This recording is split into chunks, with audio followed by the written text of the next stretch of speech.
आपके गठबंधन के एक नेता का बयान आता है कि होली का अवसर है, होली का पर्व है, मुसलमान घर में ही रहे, निकले बाहर नहीं। तो कैसे देखते हैं इस बयान को? नहीं नहीं, कैसे देखते हैं, मुसलमान कैसे नहीं निकले। जुमा का नमाज है, हम जुमा का नमाज घर में बहुत ही मतलब एक परिस्थिति आती है तो हम पढ़ते हैं, लेकिन ऐसा कुछ नहीं। होली हम पिछले दफा भी मुजफ्फरपुर मनाए हैं, होली और जुमा साथ साथ हुआ है, मनाया है।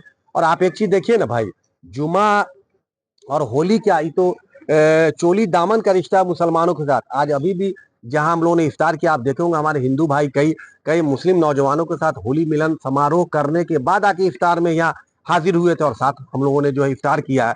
तो ये सब बात कहीं कुछ नहीं है, हल्की फुल्की लोग अपने राजनीति को चमकाने के लिए ऐसा बयान दे देते हैं, लेकिन इसमें कोई वजन नहीं है, कोई कहीं ऐसी कोई बात नहीं है। सौहार्द को बिगाड़ने की साजिश चल रही है बीजेपी के नेता की तरफ से। देखिए, बीजेपी के नेता क्या बोलते हैं क्या करते हैं, लोग सब अच्छा समझते हैं और कहते हैं।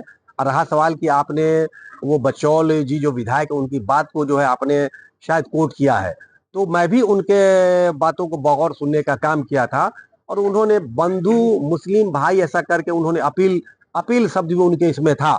ये हमको समझने की जरूरत है और करना हमको भैया है। हम जुमा का नमाज पढ़ने जाएंगे अपना टोपी और शेरवानी लगा करके, तो हमको काहे कोई छेड़ेगा भाई। ऐसा आज की डेट में कोई भी यहाँ का कोई शहरी ऐसा नहीं करता। एक तरफ अल्पसंख्यक को जोड़ने निकले हैं आप, और इस तरह के बयानबाजी हो रही है, क्या लगता है अल्पसंख्यक जुड़ पाएंगे फिर? नहीं, हमारा तो जेडीयू का हमारा अपना लक्ष्य है। अल्पसंख्यक अल्पसंख्यक समुदाय के लोग, मुस्लिम भाई लोग हमारे साथ, कारवां बढ़ता चला जा रहा है। आप देख रहे हैं कि लगातार हम आगे हैं।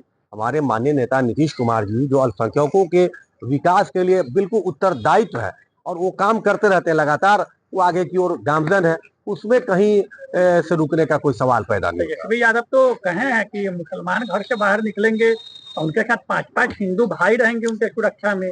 काफी गर्म थे आपके गठबंधन के नेता से हुए। देखिए, अब हम कहना चाहते हैं कि प्रतिपक्ष नेता श्री तेजस्वी प्रसाद यादव जी क्या बोलते हैं, क्या करते हैं, क्या कहते हैं। उनके पिताजी भी ऐसा ही वलवला अंगेज मुसलमानों के प्रति बयान दे देते थे, लेकिन मुसलमानों की क्या हालात इन वर्षों में रहा, उनके शासनकाल में रहा, ये कोई ढका छुपा नहीं है।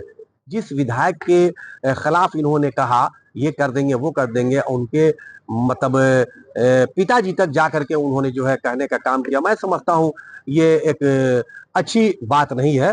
वो उम्रदराज व्यक्ति हैं, आप कोई भी बात बोलिए सोची समझी सुलझी हुई बात रखने का काम करिए। और ऐसा थोड़ा है कि आपके बॉडीगार्ड की जरूरत मुसलमान को पड़ेगी।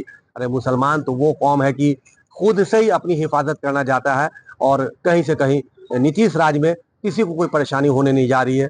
होली भी अच्छे से मनेगा और हमारा जुमा भी अच्छे से होगा। सब भाई हम लोग अच्छे से सब बचौल जी के पर्व बयान करेंगे। को आप समर्थन देते हैं? देखिए, समर्थन और निरर्थन का बात नहीं है और किसी का विरोध की बात नहीं है। उनके समझ में बुद्धि में जो आया उन्होंने कहा। हमारा जो हमारे नेता का जो कॉल ऑफ फेल है, माननीय नेता नीतीश कुमार जी का साफ लफ्जों में कहना, हमारे बिहार में अमन चैन कायम है और अमन चैन कायम रहने की वचनबद्ध है। आपको बता देते हैं पत्रकार बंधु, ईद होती है, होली होती है, छठ होती है, दिवाली होती है, हमारे माननीय नेता नीतीश कुमार जी एक आने मार्ग में वहां बैठ करके पूरे बिहार के जिला का मॉनिटरिंग करते हैं कि कहीं कोई परिंदा भी पर नहीं मारे, रंग में भंग नहीं करे। कहीं होली है, कहीं छठ है, दिवाली है, ईद है, उसको देखने का काम करते हैं और कलेक्टर साहब से लगातार संपर्क में रहते हैं। इसलिए आप लोग भी मुतमईन रहिए, बेफिक्र रहिए, होली भी बनेगी और यहाँ जुमा भी अच्छे से लोग पढ़ेंगे, कहीं कोई बात विवाद नहीं। कहीं ना कहीं तो अल्पसंख्यक समाज जो नीतीश कुमार के तो कटेंगे ना। नहीं नहीं नहीं, कटने या जुड़ने का सवाल कहाँ है। अगर वो धारा के लोग कुछ अपने आप में कहते हैं तो उनकी समझ हो सकती है, और हमारे नेता का जो समझ हो तो जानबे करते हैं, और हमारे यहाँ नेता का तो इंसाफ है। फिर हम एक बात आपको याद दिलाएंगे कि ऐसे ही किसी हमारे सहयोगी पार्टी के नेता ने कभी भागलपुर में भी इस टाइप का कुछ करने का काम किया था, तो नीतीश कुमार जी ने उस वक्त भी इंसाफ करके आप लोग को बताने का काम किया था। तेजस्वी यादव तो कह रहे हैं कि उनको माफी मांगना चाहिए, नीतीश कुमार में हिम्मत है तो उनको माफी। ये तो नीतीश जी की ये तो तेजस्वी यादव जी की सोच है, उनकी सोच, उनको मुबारक हो।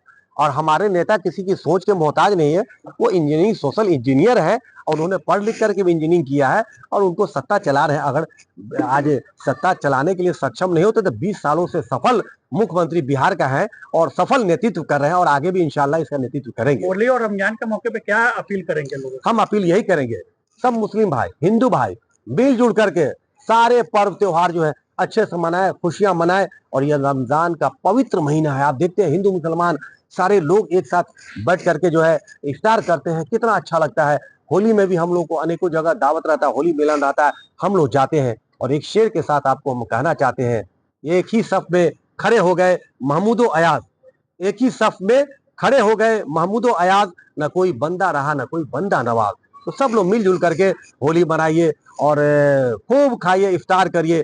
और आने वाला जो है दिन आगे जो ईद का दिन होगा, तो हम इस आपके मौके से होली और ईद की सब लोगों को मुबारकबाद देना चाहते हैं। और बिहार में अमन व अमान कायम रहे, इसके लिए हम दुआ करना चाहते हैं।